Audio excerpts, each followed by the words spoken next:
Pemirsa diduga menggelapkan uang ratusan nasabah yang nilainya mencapai miliaran rupiah, kantor lembaga keuangan mikro berbasis syariah atau koperasi di Anyer, Serang, Banten disegel polisi. Para nasabah sempat emosi saat pegawai koperasi keluar dari kantornya.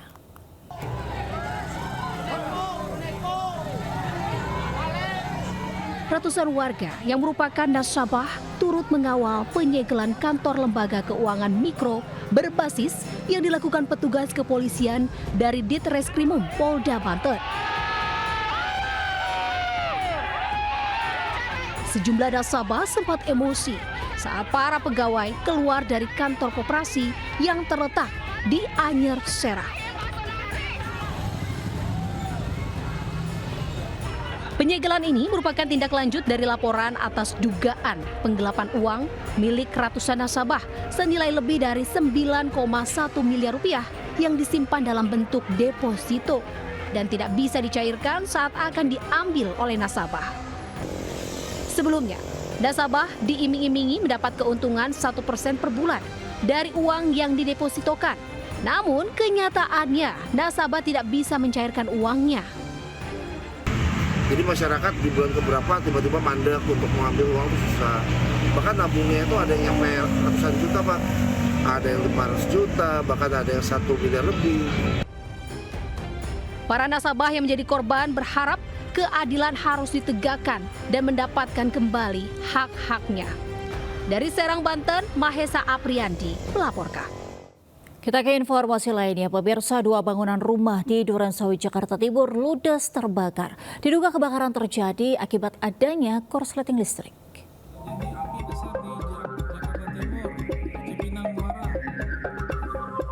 Kepulan asap hitam tebal membumbung tinggi ke udara saat api membakar 2 bangunan rumah di Jalan Kapitan, Klender, Durensawit, Jakarta Timur, Rabu sore.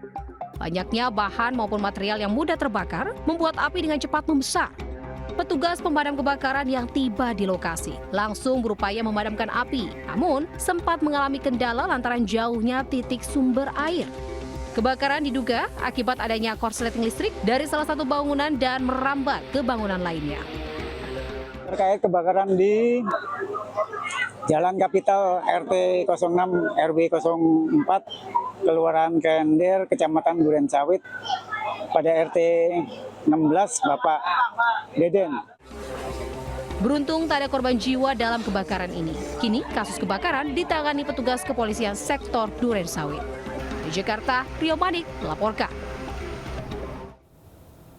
Sementara kebakaran melanda sebuah pabrik pengolahan kerupuk di Dusun Kedung Rombong, Kendal, Jawa Tengah.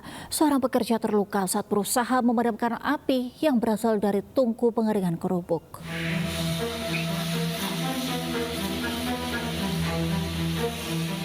Kobaran api dengan cepat meludeskan bagian belakang sebuah rumah yang difungsikan sebagai tempat penggorengan dan pengolahan kerupuk. Sejumlah karyawan panik dan segera berlarian keluar bangunan. Sebagian lainnya bersama pemilik rumah berusaha menyelamatkan barang-barang berharga. Bahkan seorang pekerja mengalami luka akibat percikan api.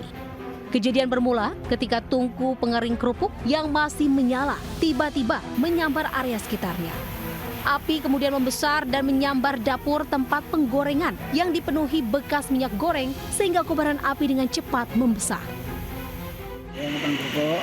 Terus? Bang, itu aja ngeri bikin yang besar kebo. Oh, yang di bawah udah terbakar dulu. Kebo enggak pala banyu besar. Enggak nyambar. Oh, langsung ke atas gitu, nyambar ke atas. Itu di atasnya berarti kayu berarti. Kayu sih. Api padam usai 3 unit mobil ke lokasi yang berada di tengah pemukiman padat penduduk. Beruntung, tak ada korban jiwa dalam insiden tersebut. Penyebab kebakaran diduga akibat kelalaian dalam proses penggorengan dan pengeringan kerupuk saat menggunakan tungku. Dari Kendal, Jawa Tengah, Edi Prayitno melaporkan. Pemirsa, petugas Dinas Perhubungan Kota Medan, Sumatera Utara menjadi korban penganiayaan oknum juru parkir. Atas kejadian itu, personel Dinas Perhubungan mengalami luka di wajah dan perkaranya telah dilaporkan ke polisi.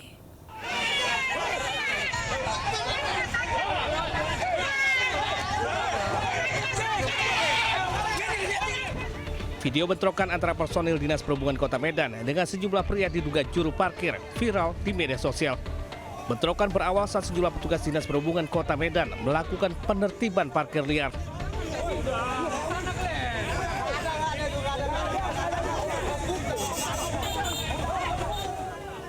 Saat akan ditertibkan, kendaraan yang diduga menyalahi aturan, sejumlah pria diduga juru parkir berusaha menghadang petugas. Saling dorong sempat terjadi hingga akhirnya 2 personil Dishub yang melakukan penertiban dianiaya oknum jukir. Akibat pemukulan tersebut, salah seorang personil Dishub harus dirawat di Rumah Sakit Umum Usuh. Lakukan pengembosan, kita dihalangi sama sejumlah petugas jukir. Kita dihalang lagi sampai kita diginiin, didorong-dorong, baru ada teman saya yang kena pukul. Yaitu teman dari patroli juga, Erik Ginting, dan sekarang diopname. Kasus pemukulan personil Dishub Kota Medan tersebut kini sudah dilaporkan ke Polsek Medan Timur. Dari Medan, Sumatera Utara, Aminur Rashid, iNews melaporkan. Pemirsa, sebuah kamera warga merekam dugaan penelantaran pasien miskin di Rumah Sakit Umum Daerah Gunung Jati, Kota Cirebon, Jawa Barat. Videonya pun viral di media sosial. Kejam sekali sih Bu, Rumah Sakit Gunung Jati Bu. Orang lagi pemulihan, recovery. Sebuah video yang merekam dugaan penelantaran pasien miskin di Rumah Sakit Umum Daerah Gunung Jati, Kota Cirebon viral di media sosial. Tampak seorang pria terbaring lemas dengan kondisi memprihatinkan. Disebut tak diberi makan selama 3 hari lantaran tak mampu membayar biaya administrasi rumah sakit. Manusianya gimana Pak? Dari pagi nggak makan tuh Pak, sampai lemes. Sementara pihak rumah sakit mengaku pasien datang dengan tidak dilengkapi BPJS sehingga dianggap pasien umum. Namun begitu lantaran perlu adanya penanganan serius, pasien tetap dilayani sesuai dengan prosedur. Awal sudah teridentifikasi bukan pasien peserta BPJS. Mulai hari Senin itu juga petugas kami, pegawai kami maupun MPP sudah berkomunikasi. Tapi kebetulan yang menunggu pasien tersebut adalah orang tua laki-lakinya. Lantaran pasien ternyata dari keluarga tidak mampu, pihak rumah sakit kemudian memperbolehkan pulang pasien tersebut. Dari Cirebon, Jawa Barat, Miftahudin, iNews melaporkan. Juga viral di media sosial, pemirsa, sebuah video amatir menunjukkan belatung di menu makanan bergizi gratis untuk siswa di Kabupaten Tuban, Jawa Timur. Lebih miris lagi, temuan belatung ini terjadi di 2 sekolah sekaligus. Viral di media sosial unggahan siswa SMAN dan SMKN di Tuban, Jawa Timur yang merekam belatung dalam menu makanan bergizi gratis yang berisi nasi dan ayam. Rekaman tersebut kemudian beredar luas melalui grup media sosial dan menjadi perbincangan masyarakat Tuban. Pihak penyedia atau Dapur Pelayanan Pemenuhan Gizi SPPG dan pihak sekolah belum memberikan pernyataan resmi. Namun, Camat Tambak Boyo membenarkan kejadian tersebut dan menyebut ada 2 titik sekolah yang terdapat belatung dalam kotak makanan bergizi gratis.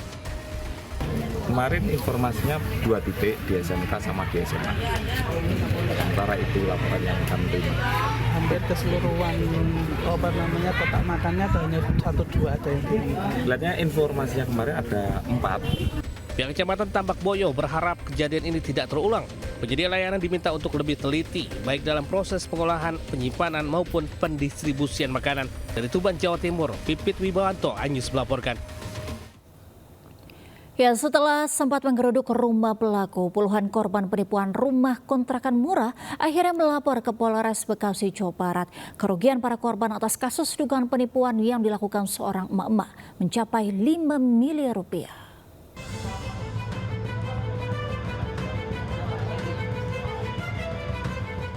Puluhan korban dugaan penipuan pembelian kontrakan murah mendatangi Polres Metro Bekasi Kota, Jawa Barat.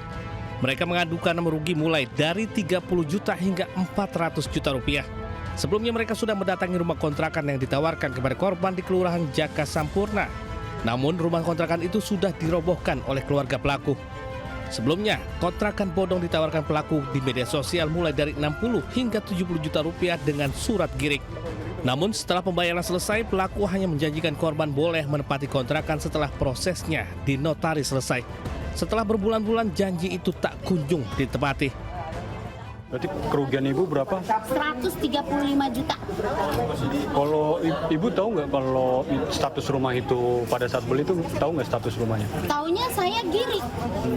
Dan giring pada saat kebetulan pada saat tanda tangan AJB, kan dijanjikan tanda tangan AJB sama Pak Opik. Itu saya nggak moto, memang salah saya. Pelaku diduga melakukan penjualan berulang-ulang melalui media sosial padahal kontrakan yang sudah terjual penuh sebanyak 6 pintu. Sementara jumlah korban saat ini mencapai 57 orang. Selain melaporkan ke Polres Metro Bekasi Kota, sebagian korban lainnya juga sudah melaporkan kasus dugaan penipuan ini ke Polda Metro Jaya. Dari Bekasi, Jawa Barat, Rahmat Hidayat, iNews melaporkan. Pemirsa, tren joget pacu jalur yang mendunia malah disalahartikan oleh sejumlah pemuda di Lampung. Bukannya menari di atas perahu seperti video viral aslinya, mereka malah bergaya di atas mobil saat melintas di jalan tol.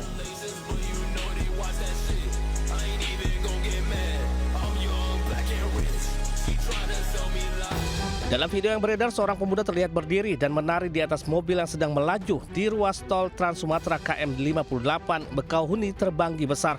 Pemuda di Lampung itu berdalih ikuti tren viral tarian pacu jalur, namun caranya salah. Mereka bergaya bak bocah di depan perahu kayu dengan menggunakan mobil di jalan tol. Bukan menghibur, aksi itu justru membahayakan diri sendiri dan pengguna jalan lain. Satuan PJR di Telantas Polda Lampung mengamankan 3 orang yang terlibat. Yang pertama, mereka menyampaikan iseng. Ya karena lagi viral ya video aura itu mereka juga pengen ikut viral juga, ternyata apa yang mereka lakukan tidak sesuai dan membahayakan pengendara lain maupun dia juga. Kami memohon maaf sebesar-besarnya kepada masyarakat Lampung dan Ditlantas Polda Lampung atas keliruan kami yang membahayakan pengguna jalan lain,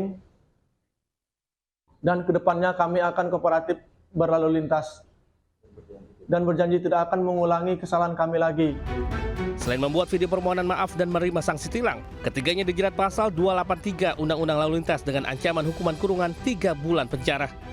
Dari Bandar Lampung, Andres Afandi, iNews melaporkan.